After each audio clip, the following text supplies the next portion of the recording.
But never in 100 million years. What are you talking about, dude? Like, you're in this world right now of you think your movie needs to be released by a movie theater. Like, right now, I think the top 5 movies in the last 6 months are all horror movies released by YouTubers.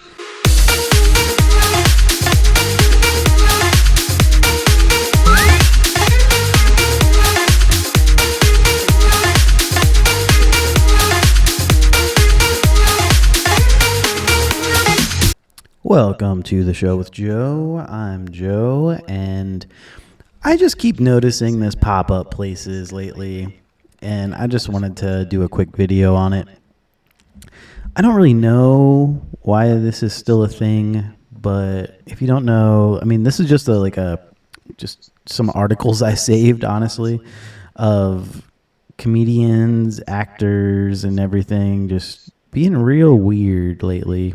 And it seems like it disappears for a while and then it just comes back. Like every day, this is just thrown in my face. So I negotiate with hugging. Nick Offerman sounds off on toxic masculinity, turning down Ron Swanson roles, and Margot's got money troubles. Nick Offerman is Ron Swanson from Parks and Rec, who's like a known like dude. Like he's like just a dad, basically. He just acts like a dad. He likes bacon, like that's his big thing. But Nick Offerman has a strong work ethic. When he signed up to play former pro wrestler James Nix Millett in Margot's Got Money Troubles, he worried he'd have to train as hard as other Hollywood gym rats. I've seen Mark Wahlberg's social media. He says he thought, I guess I have to get up there 3 a.m, but was very happy to learn that was entirely unnecessary for this part. That guy. 2 parts in recreation.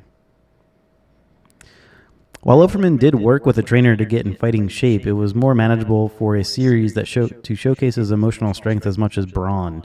In the offbeat family story, Jinx is a newly clean addict who re-enters the life of his estranged daughter, Margot, once she gets pregnant. Okay. I mean, I'm just saying, like, okay, like, bro, you know what your part is, like, why are you trying to be, like, I feel like you're only hurting yourself if you're trying not to be the person that you are known for, right? Like, you have an iconic role. We were just talking about Dwight Schrute this week. If he did more parts like that, he'd be killing it. Like, are they afraid that they're going to be associated to that part for their whole career, which is kind of unavoidable? So it's not just him. It's also, like, Seth Rogen makes me sick for everything he says now. Man. Just type in Seth Rogen and go to the news stories, and it's just so sad. Like, it's the equivalent of, like, your favorite actor, like, not ever doing acting again. Like, it's crazy. So Seth Rogen says Superbad would never in 100 million years get made the way it was today. No studio would buy the script, give it a release date, cast it, and then make it, he tells The Interview, which is kind of funny because The Interview is another one of his movies that was big.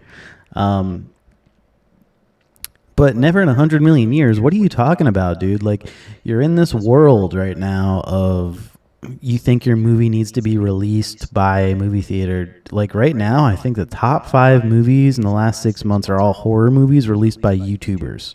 Not even kidding. Like, the movie was directed and written by the YouTuber, and it's just, it doesn't make sense to me. Like, who has something on Seth Rogen is what I want to know, because he's totally different.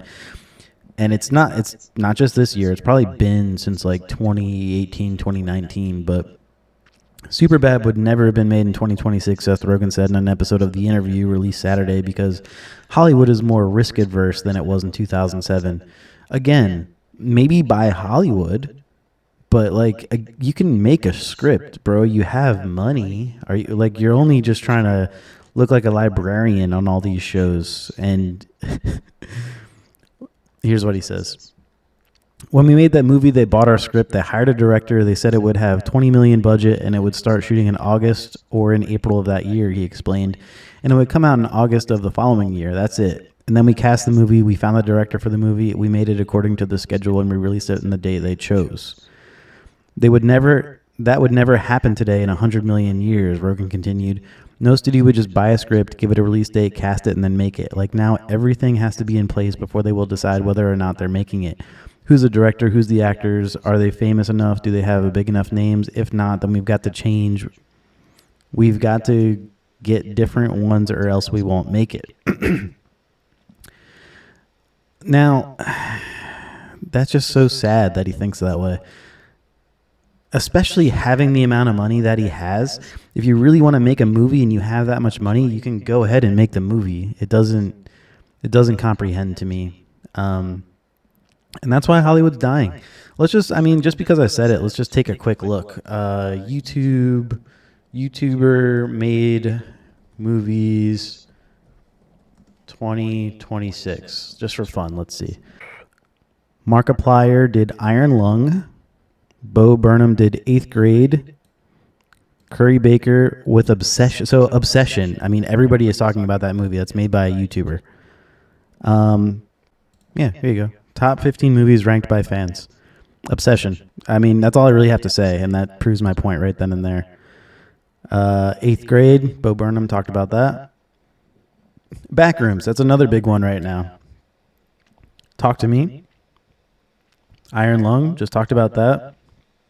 Bring Her Back. Shazam was made by a YouTuber? I didn't know that. That's pretty cool. Hold on. Let me just triple check and make sure. Made by YouTubers. Yeah. That's crazy. So I don't know what Seth Rogen is talking about. And then we also have Rainn Wilson again. The Office star Rainn Wilson says the series is too politically incorrect to be made today, and he does kind of miss that. Again, what are you talking about? We milked that for a lot of great, really inappropriate stuff. What was inappropriate about The Office? Let's just see if he actually makes a comment on it, or he's just saying it in general as like a talking point. The Office would now be too hard to make due to its politically incorrect humor. Speaking to Fox News, really inappropriate scenes would no longer fly. I do feel like you couldn't make The Office today. I think that would be too hard to be as politically incorrect as the show was, and I do kind of miss that. Wilson, who deliberately portrayed as lacking self-awareness as as a general boob. This allows the show to feature their antics while simultaneously shining a light in their inappropriateness. We milked it for a lot of great, really inappropriate stuff, but even with the fact that painting Michael as just an idiot, I don't think you could get away with it today. Here's the thing, you definitely can. I mean, just look at, I Think You Should Leave. I mean, that just, they go over the top with like everything. So I don't know what these guys are on, but it's really sad. Like all your favorite actors are basically turning into this, and it's going to come to a point where movies are going to be just as good as YouTube's stuff. I mean, I could foresee... What could I foresee? I don't know, maybe like some offshoot of a movie theater where it's YouTube production, like a Sundance Film Festival, but just locally in like a town or something. I don't know. But movies are not going in a good direction from Hollywood's standpoint, especially with like California being ridiculous with all of their things in place to make sure that movies are extremely hard to make in the place that movies are basically derived from.